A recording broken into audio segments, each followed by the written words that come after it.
So, you know, I'm not feeling sorry for Porsha Williams. I'm not feeling sorry for Porsha Williams because she made the mistake that a lot of women make when they are marrying a man who had once been married to another woman.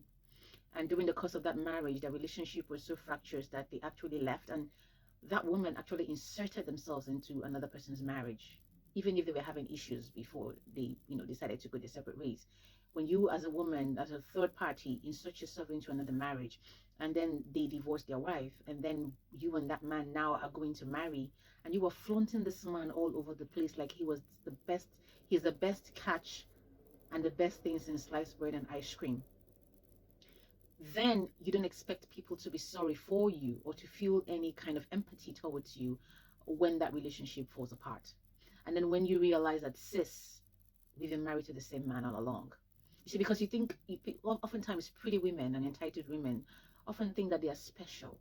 They think that, oh, that the other woman wasn't woman enough or wife enough to maintain that relationship. And so they're going to sweep in, with a charming, beautiful, intelligent self. I beg to differ on the intelligent part, but let's just put that in there for the purposes of this conversation. With the intelligent self, and assume and presume and deduce that they are the ones, the right one, the one that the man has been waiting for all his life, and that she's going to come in and this reunion is going to be perfect. Sis, you got the same man.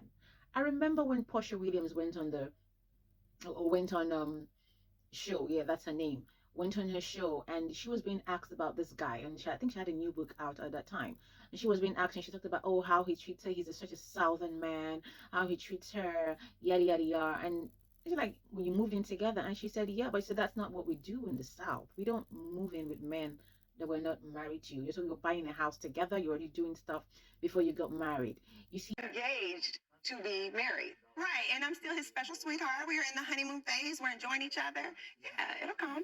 And he's still just treating me so special. We just bought a home together. We're about to move in. We've got so much going on that I'm Southern. You're buying a home before married. That breaks a Southern rule. No, because they think that they are smart. They don't ask questions. Like Tasha K said in her commentary. For 2 years. This is Fallon. This is one of Simon's ex-wives. He has 5 ex-wives under different aliases. And we're going to say allegedly.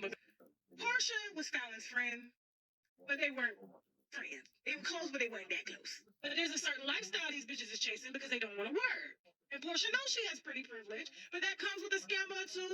They are beautiful women who attract scamming men who are very flashy and need to leech on women like this because it gets them access and credit. They get these flashy ass Africans. They got all this money. They sitting in Dubai. He saw an opportunity. She saw an opportunity. This is a match made in heaven. Both of them had something that each other wanted. He had money. She had to ask no questions. She had fame. He finally got the fame that he wanted to prance around like Hush Puppy. You would have thought after what we reported on concerning Hush Puppy, these niggas would have got it, especially in Nigeria. And I got to tell you, Simon is making Africans look real bad right now. Yeah. They don't ask questions. They're so carried away with all of the bling, bling, bling, bling, bling. They don't ask questions. They don't dig deep. They don't ask the man, what do you do? Can he explain his wealth? What does he do? Do you understand? And so at the end of the day, you end up being fooled and taken advantage of with all of your wealth. I'm not saying you give, but when you were given, of course, when you're with a man, especially when somebody you're married to, you want to join finances with that person. But at the end of the day, you need to take one step in front of the other and be careful. There is no money that is unexhaustible. So you've got to be sure what that person is doing. And women have to be careful about how they insert themselves into another woman's marriage and assume that when that relationship ends up, that when they go into that marriage, that they're going to have smooth sailing. It's flaunting you all over the place.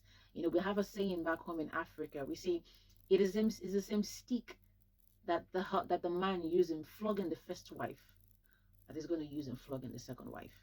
So if you think you got a different man, I'm sorry. Sis, we married the same husband. Learn and be wise.